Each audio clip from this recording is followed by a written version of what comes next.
10 July 2024 আৰু আজি আমাৰ প্ৰথমটো টপিক হ'ল 𝐲𝐲 টেকনলজি। নাও ফৰ ফ্লাড ইছ্যু আৰু লগতে ইৰোজন ইছ্যুৰ কাৰণে আমাৰ ভালেখিনি ইনোভেটিভ এপ্ৰ'চ গভৰ্ণমেণ্টে ষ্টাৰ্ট কৰিছে। For example vetiver grass technology, তাৰ next submerged vane technology etcetera are being used for erosion and flood issues. ইয়াৰ বাহিৰে গভৰ্ণমেণ্টে in recent times for retrofitting and for betterment of the embankments ভালেখিনি technology use কৰা start কৰিছে, and one of those is the 𝐲𝐲 technology. Now, geotextile tubes or geotubes are engineered tubes like sacks which are filled with sand and slurry. তো বালি, silt etcetera use কৰা হয় পিকবোৰত, okay, আৰু সেইখিনি mainly geotextile use কৰি construction কৰা হয়। They are made from high strength and woven or non-woven geotextile fabric, which is typically made from polypropylene or polyester materials that can withstand the forces of wind, waves and storms. যিহেতু ইয়াতে ষ্ট্ৰেংথটো বহুত বেছি থাকে আৰু সেইটো কাৰণে they can withstand the wind, waves আৰু flood water etc. These tubes are placed in the trench along with the shoreline or river bank and then covered with more sand or soil to create a natural looking barrier. So now যিখিনি জেগাত এম্বেংকমেণ্টছ আছে, য'ত embankment bridge হৈছে, তাতে government is installing this 𝐲𝐲 tube along with sills, ইয়াৰ বাহিৰে soil, sand etc. Now it gives stability, okay, আৰু যিহেতু জিঅ'টেক্সটাইলৰ ষ্ট্ৰেংথটো বহুত বেছি আছে, মেটেৰিয়েল ষ্ট্ৰেংথটো, সেইটো কাৰণে ফ্লাড আৰু ইৰোজনত ই হেল্প কৰিব পাৰে। So when question comes in the mains regarding flood or erosion etc. and embankment also, how to address those issues, new technology etc., we can use the example of 𝐲𝐲 technology. অসমৰ GS5 পেপাৰৰ কাৰণে important হয়। নেক্সটটো হ'ল fishery scheme. Now, today, on the occasion of National Fish Farmer Day 2024, Chief Minister has given a report আৰু তাতে ভালেখিনি fishery স্কিমৰ ওপৰত discuss কৰা হৈছে, অ'কে। লগতে in this note, the Chief Minister has honored and commemorated the scientists Dr. Hiralal Chaudhary and Dr. 𝐾𝐬 for their epoch-making contribution in achieving and successful introduced breeding of major carps in India, okay. Now, অসমৰ যদি আমি fishery data চাওঁ, ডাটাখিনি কি important data আছে। Assam is endowed with abundant resources in the form of ponds, water bodies, bills, reservoirs etc., which cover about 2.86 lakh hectare, okay, and which are being used for fishery activity. তো আমাৰ যিখিনি ponds আছে, derelict water bodies আছে, bills আছে etc., it cover around 2.86 lakh hectare আৰু সেইখিনি আমাৰ fishery এক্টিভিটিৰ কাৰণে ইউজ কৰা আছে। ইয়াৰ লগতে ব্ৰহ্মপুত্ৰ এণ্ড বৰাক ৰিভাৰ ছিষ্টেমৰ around 4,820 kilometre with 53 tributaries are the backbone of the state, য'ত আমাৰ ফিচাৰী এক্টিভিটিও কৰা হয়। তো important data for fishery, okay. ইয়াৰ বাহিৰে some recent data, Assam has seen a quantum jump in the fish production from 2.94 lakh million tons 2015 to 3.73 lakh million tons 2019 আৰু লগতে fish production from 570 million to 9519 million, okay. So it's a huge number আৰু এই ডাটাখিনি important হ'ব মেইনছৰ কাৰণে। ইয়াৰ বাহিৰে গভৰ্ণমেণ্টৰ scheme কি আছে?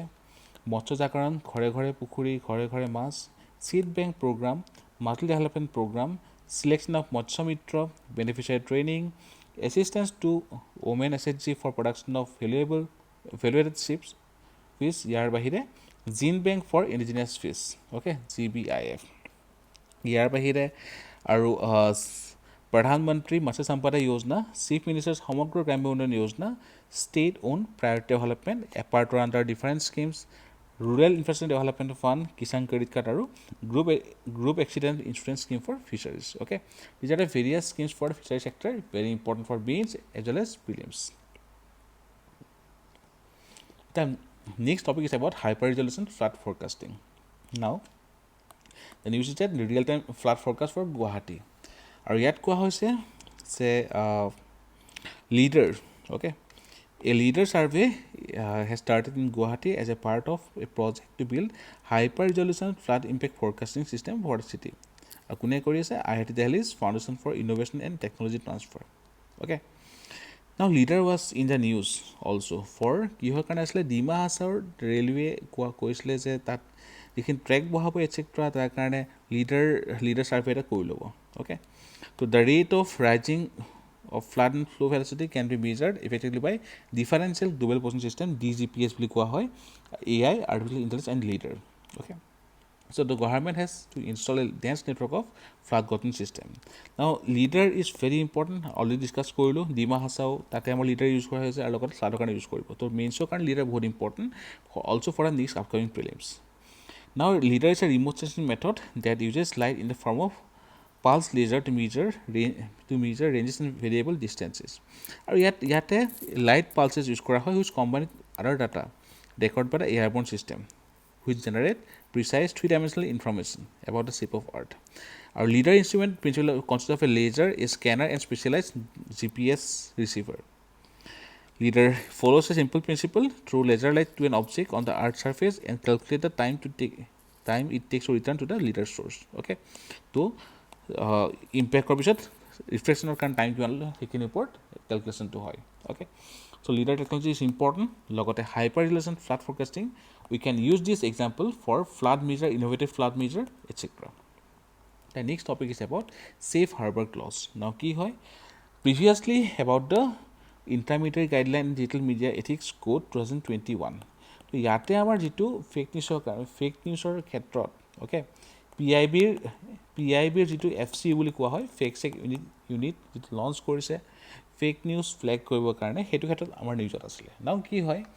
Section 79 of the IT Act deals with the safe harbor clause. Okay, আমি যিবোৰ ছ'চিয়েল মিডিয়া প্লেটফৰ্ম ইউজ কৰোঁ, ফেচবুক হওক, হোৱাটছআপ হওক, ৰাইট, এক্স এটচেট্ৰা, তো these are used by many individuals. Okay, যদি ইয়াত কোনোবা এজন ইণ্ডিভিজুৱেলে কিবা এটা হেট স্পীচ দিয়ে বা ফটো ভিডিঅ' আপলোড কৰে, তাৰ পৰা যদি কমিউনিটি ভাইলেঞ্চ ক্ৰিয়েট হয়, তেনেহ'লে the platforms as Facebook, WhatsApp etcetera gets the safe harbour clause. Okay, but PIBৰ যিখিনি ফেক্ট চেক ইউনিট আছে, ৰিচেণ্টলি যিখিনি গভৰ্ণমেণ্টে ইমপ্লিমেণ্ট কৰি আছে, তাতে কোৱা হৈছে যে যদি ফ্লেগ কৰাৰ পিছত একো একশ্যন নলয়, তেনেহ'লে ছেফ হাৰ্বাৰ এই প্ৰটেকশ্যনটো নাপাব. নাও এই ছেফ হাৰ্বাৰ প্ৰটেকশ্যনৰ আণ্ডাৰত ফেচবুক, হোৱাটছআপ এইবোৰ প্ৰটেকশ্যন কৰা হয়, য'ত মানে থাৰ্ড পাৰ্টি চাম ইণ্ডিভিজুৱেলে কিছুমান যদি ভিডিঅ' দিয়ে, ফটো দিয়ে, তাৰ পৰা যদি ভাইলেঞ্চ ক্ৰিয়েট হয়. Now in this case, Section 79 of the IT Act 2000 deals with the safe harbor clause. It provides that intermediaries such as Wikipedia, Facebook, etc. are not liable for third-party content hosted on their platforms as long as they meet certain conditions. Okay. Now, immunity from liability, intermediaries are not liable for any third-party information, data or communication link hosted on their platforms, provided they meet specific conditions. Now, conditions for immunity as a whole non-involvement. The intermediary should not initiate the transmission, select the receiver of the transmission or modify the information. Or logote compliance. To recent hoy, the intermediary must comply with due diligence requirement as prescribed by the central government. Or logote the new intermediate guidelines and digital media ethics to code 2021. Okay. So now the case is about defamation case against Wikipedia and Safe Harbor Protect. Okay.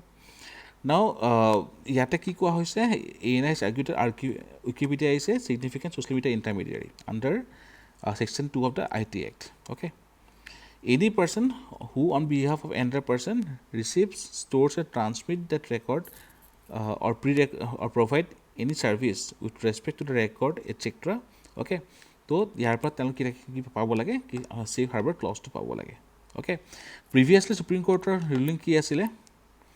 যে on October 13, 2022, Supreme Court dismissed a batch of petitions filed by Ayurvedic Medicine Manufacturer Organization of India alleging that an article published in Wikipedia about them was defamatory. Okay.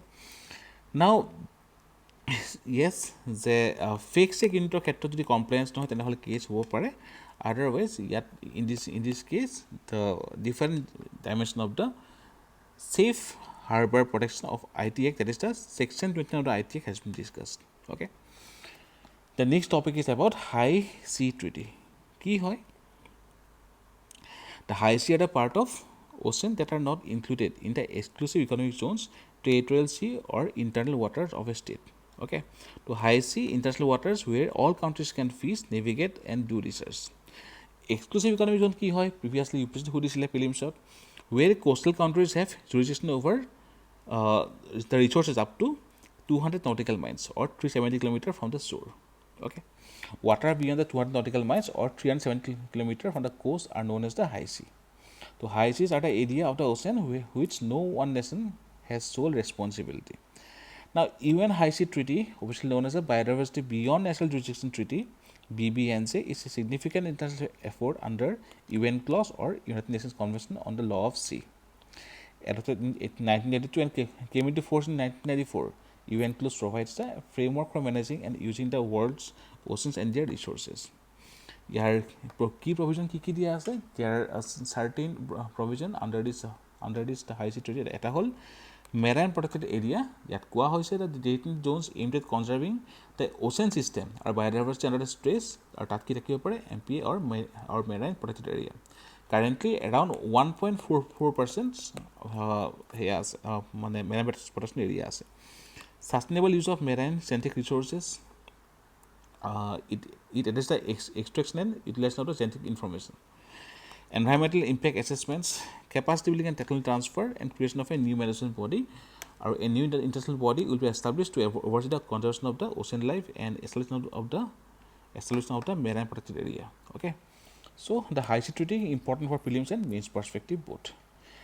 Now, next one, investment in research and development. In this article, the various aspects of the governance, such as investment in science and technology, research, etc., tarpor discussion kora hoise. Jodi ami government, jodi ami compare koru from these articles, the global benchmark is that countries such as US 2.8%, China 2.1%, Israel 4.3%, South Korea 4.2%. Okay, তেওঁলোকে spend কৰে for research and development. China increased its R&D from 0.7% to 1990 to 2.1%. Okay. Now ranking second globally in R&D spending. Employment disparity, China employs more than 7 lakh people in R&D compared to India's only more than 1 lakh people or 1,50,000 people. China's long-term goal is to become a technological innovation power by 2050. Or India should take the example of China and should invest more in the R&D. Okay. Now government's initiative to promote R&D, the various aspect has been discussed here. Okay, aru logote yat koa hoise je Government of India is spending around 0.6 to 0.7%. Okay, for R&D. Okay, compared to that, Israel 4.3%, US 2.8, China 2.1 is very high, or almost 3-4 times.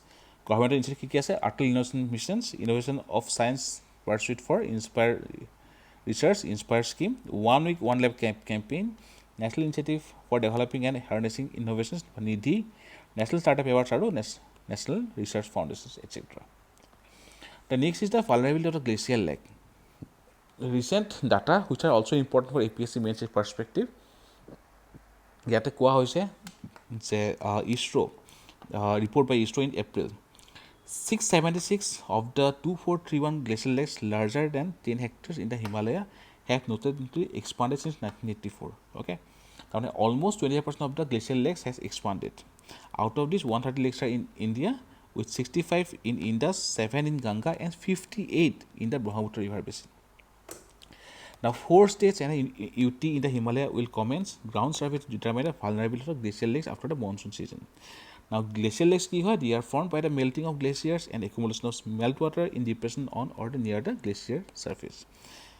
Now, the glacial lake or upor amar jikhini vulnerability ase, but glacial lake outburst flood, okay, occur when this lake suddenly bursts open due to factors such as excessive water accumulation.